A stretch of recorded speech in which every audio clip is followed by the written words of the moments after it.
What's up, everybody? This is Russ with Collect What? And I'm here this morning because I have got an unusual lot of comic books. You know, I know everybody's getting tired of me doing lots. You know, to me, it's kind of like a mystery box. I kind of know what I'm getting, but then again, I kind of don't know what I'm getting. And I just think it makes for interesting. Just as much so as a mystery box that you may buy from a retailer that says mystery box. But I think with when I buy lots, I have a little bit more control over what I get, because there's a lot of times that I've gotten mystery boxes. I get comics besides being fillers. They're just comics that I'm not interested in. They're comics that I wouldn't buy on my own, you know. So here I have a comic that either one I have to try and sell, or I have to find somebody to give it to or trade with, you know, that might want to trade.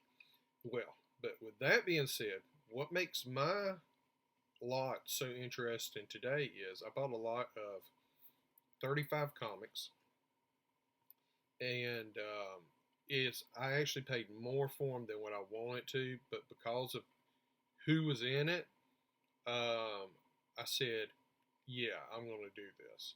This was a lot that had a lot of Frank Miller in it. Frank Miller, we're talking about some of his work. Now, of course, you know, no Dark Knight or nothing like that. But it had some of his other more independent work. And I was really taken aback, and I said, you know what? If it was anybody else, I wouldn't pay that much. But I paid $40, so that's nearly $2 an issue is what I paid for. You know, like $1.87, 88 is what I paid a piece, I'm sure. So here they are. Here they are. Somebody sent them in an Amazon box. I thought I had something from Amazon, so I had my son set it to the side, and I never opened it. It was just sitting there, and I said, God. And then I got an alert on my phone that it said FedEx had delivered my package, and I'm like, FedEx hasn't delivered no package. So, the Amazon box. All right. Give me just a minute. I'm going to go through them, and then I'm going to show you what I got. Okay, everybody. I'm back. It took me just a few minutes. I hadn't run anything through no grinder, no price grinder to see what they're going to price out at or anything like that. I just wanted to go over them and show you real quick what I got. I thought this was a pretty good lot of comics. I mean, I've got a few little fluffers in there, you know, but I think in all, it was pretty good. So let's go over and let me show you what I got. First one, X-Force number 1 with the trading cards in there, which is nice. I mean, I'm sure that was originally polybagged and they took them out, but the condition of the comic itself is perfect. I mean, it looks wonderful. Next one I got, New Mutants number 1. This is a nice one to have. I didn't have it when I was younger. I had like number 4 and 5 and some of the earlier issues. But this one is nice, except right here. You see right there on the corner? Yeah, it's been in. It's got a color breaking crease right there.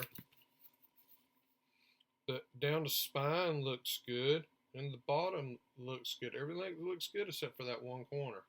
So I'm hoping maybe, you know, about a 6. I'll say it's about a 6, somewhere in there. I got this one, and on some of these I noticed that he has tags. There's price stickers on there. Oh, over here. There's price stickers. This is Wolverine number 100. I think this is where they try and put the adamantium back into his skeleton. The hologram cover. And it is in wonderful shape. Apparently I got this. This is from a guy. I bought all this from a guy that was just trying to downsize his collection, is what he said. So, and then with that I got Wolverine number 115, which has a sharp cover. And then I got this one. I don't know too much about it. X-Men Onslaught. This is apparently when the X-Men were fighting the amalgamation of Professor X and Magneto, Onslaught. I miss that. I miss most of the whole 90s comic collecting. You know, I don't know too much about them. I'm a child of the late 70s and 80s. I could tell you about those comics. I mean, I can still remember them. Like, I can pick up comics, and it's like I just pick up where I left off. And I mean, it's back to 1982, and I can tell you about Daredevil and, you know, the Avengers and stuff like that. I got this one in there. This is a Daredevil 300. Looks like Wilson Fisk, the Kingpin, is really having a hard time. That's a nice looking cover. Weeks, 1991. Yeah, it looks good. All of them look good. I have this one, Punisher 75. This is a 75th issue. And I don't know, he's got these tags. I don't know if this is what he paid for them originally. It's got a sticker price of $4.50 on there, and the cover price is $2.75. It looks really cool. This is really, really cool. How they made his face look like his emblem. Yeah. Old Punisher. Who doesn't love Frank Castle? Well, I guess anybody's a bad guy. But then I got this one. I thought this was a good find. Amazing Spider-Man number 365, the 30th anniversary issue with a hologram cover. Boy, they liked that hologram, didn't they?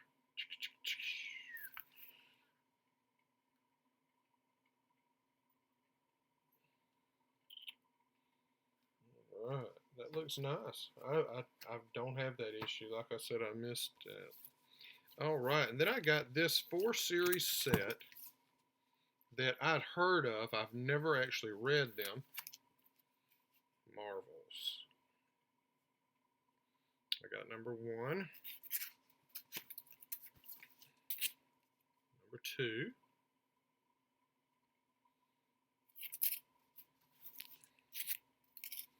number 3,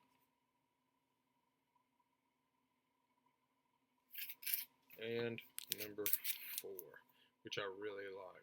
That's really, to me, that's really a good cover with the Green Goblin and Gwen Stacy. Yeah. Then I got this one, Neil Gaiman, The High Cost of Living. This is number 1 of 3, and at this time it looks like he paid $8 for it. I guess I would assume. I don't know.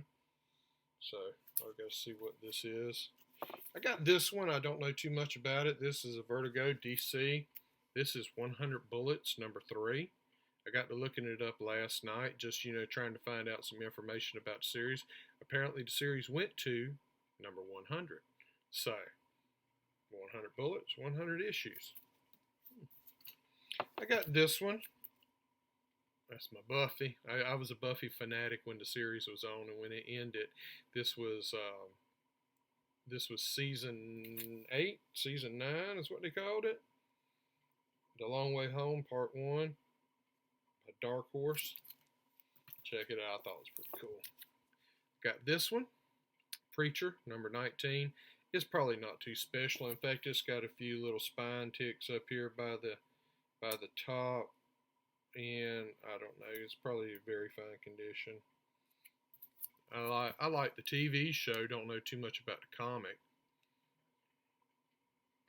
But okay, I have this one, which I got Superman the Wedding Album. Ooh. I mean, it's nice. It's in really sharp condition.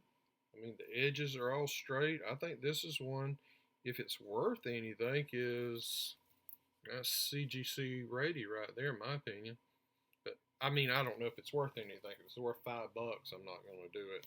I have a filler. I got Superman 123. I don't know if there's anything special about it.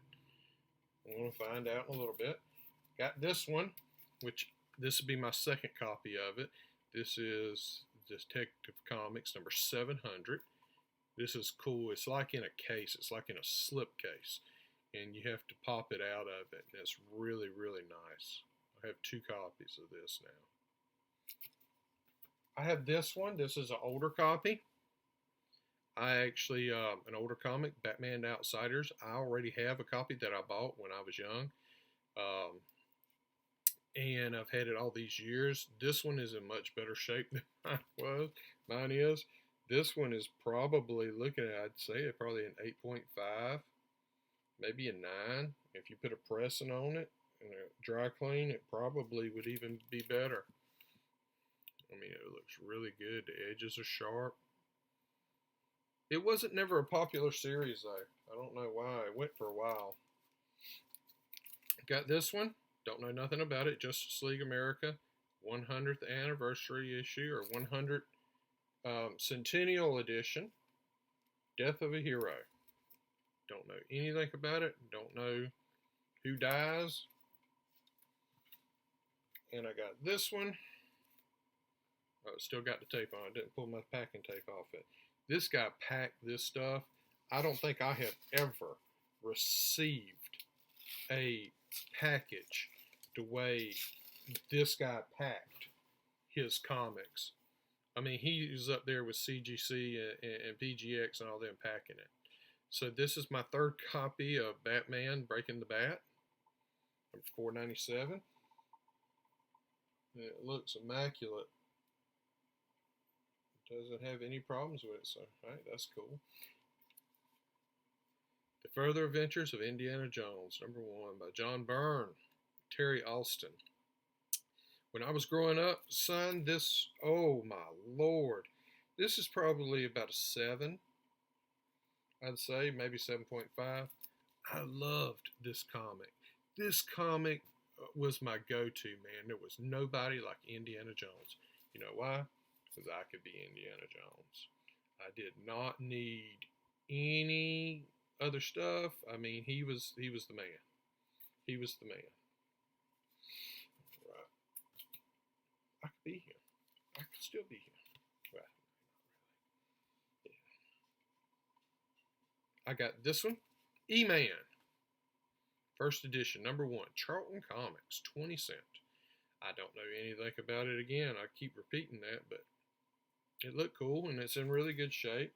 I'd say probably about a 6.5. It's got some spine ticks. Little dog ear down here at the bottom. Or foxing, whatever you want to call it. You know, something like that. Now, to get back to what I told you about. These are the ones that caught my attention. Frank Miller's Sin City, a Dame to Kill For. This is a special edition. I don't know what that means. I hope it means it's worth a lot of money, but might not be. The next one, number 1 of 9, Frank Miller, Hell and Back, a Sin City love story. And if I understand right, he did everything on this issue. The only thing I don't think he did was the color on the cover. I think he did everything. He lettered, he inked, he did everything on this. I mean, it's amazing. I really like Frank Miller. To me, Frank Miller is the man that changed the industry in my mind. Him and Alan Moore. But especially Frank Miller. Frank Miller made it cool for adults to read comic books again. He made it cool. It was no big deal for a grown man to walk in there and buy an issue of Batman or something like that, or Watchmen. You know, he made it cool because of how he wrote, and I think he's the man. He's the man. Frank Miller's the man. And then it comes down to this: 300, all 5 issues of 300.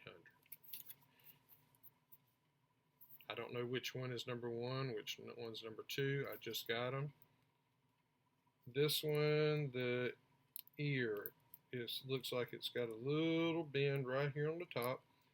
It's not color breaking, looks like. But it looks like a press may help that. I don't know. And then we have this one.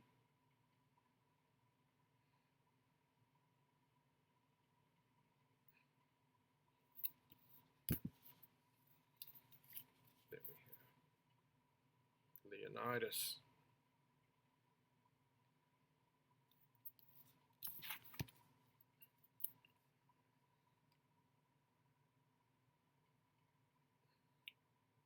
And these are some awesome covers.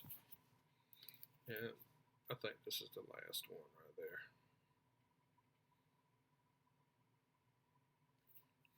there. This was the reason I bought it. These 7 comics. These are the reasons that I bought it. Because of how good it looked. Yeah.